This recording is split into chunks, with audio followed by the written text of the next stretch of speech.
what's up? My name is Emilyrose and I am the owner of Do I Look Gay Yet? Today, if it's your first time with me, make sure you hit the like button and hit the subscribe button, and also leave me your Instagram handle down below so that we can follow each other and interact with each other. Today, we're gonna get a little personal and we're gonna talk about, should I get pregnant? There's so many options for getting pregnant or just having kids, period, for lesbians, and it also takes so much planning. So I'm gonna go over my top that Isla and I have talked about. And if you don't know who Isla is my girlfriend. We've been together for 4 years. You can follow us on Instagram. My Instagram is e.rose__, and her Instagram is thefinersion. Make sure to check us out and you can see all of our traveling that we do. But anyway, we've been talking about marriage and kids and just options, and I was telling her, I was like, well, I'm getting older and you're getting older. The age gap for me wanting to actually carry a child is shortening. I want to have a child before my 30s if we both agree that I am going to be the one bearing it. Now, I think Isla should bear it because Isla has very good birthing hips, and I feel like she would be an outstanding carrier, but so far it's looking like it's gonna be me. So, I started thinking about that, and I'm like, well, if it's gonna be me, then what are we gonna do for sperm? And I know a lot of people that know people, and then I know a lot of people that use a sperm bank.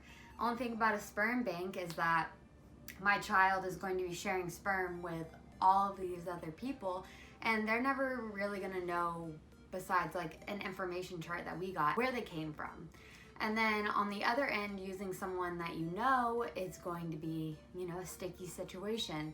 But at the same time, it helps if the kid wants to know, okay, like, where did I come from? Like, whose sperm was I made out of?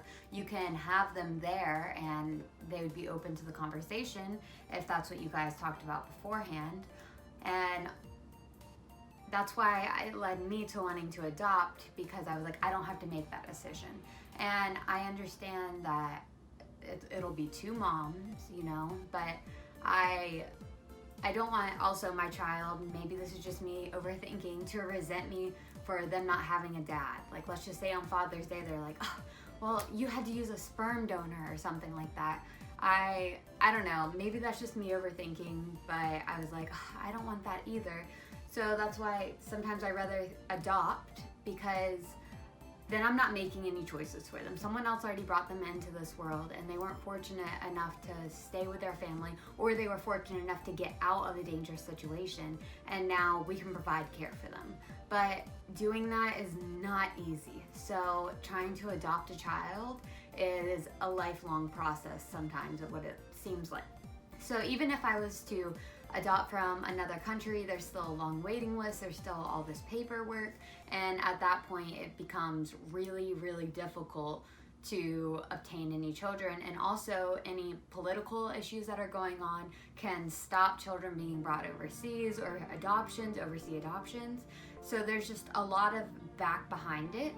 What you can do is foster to adopt, but with fostering to adopt, you're also opening your heart up to a heartbreak every single time a child walks through your door, because their parents can come and get them. Even if you can save them for a little while, that's a whole lifestyle change. And then, we started thinking, well, why don't we do both?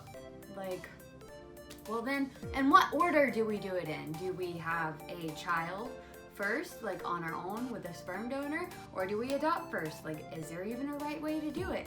But all of these questions that I have, and all these things that I've looked into, we've also looked into, let's just say, using Isla's egg and putting it inside of me, and using a sperm donor and then doing the same for her.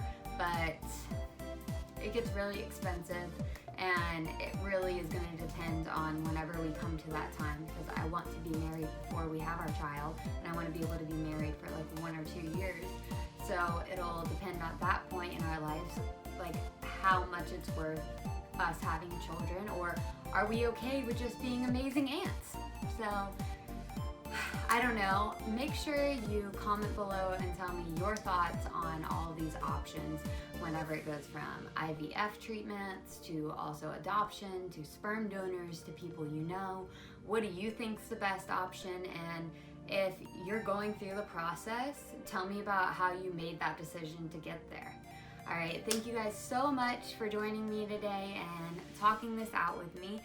I still have no idea, like, should I get pregnant or should I adopt? But let me know below your experiences, and hopefully that'll help me navigate my way towards my decision, or I should say our decision, because it's really going to be based on both Isla and I and what we're both wanting. So like I said before in the beginning of the video, if you love this video, make sure to give it a thumbs up and hit the subscribe button, because I will be coming towards you with so many LGBTQ topics, and I hope that you guys are in it for the long haul. See ya!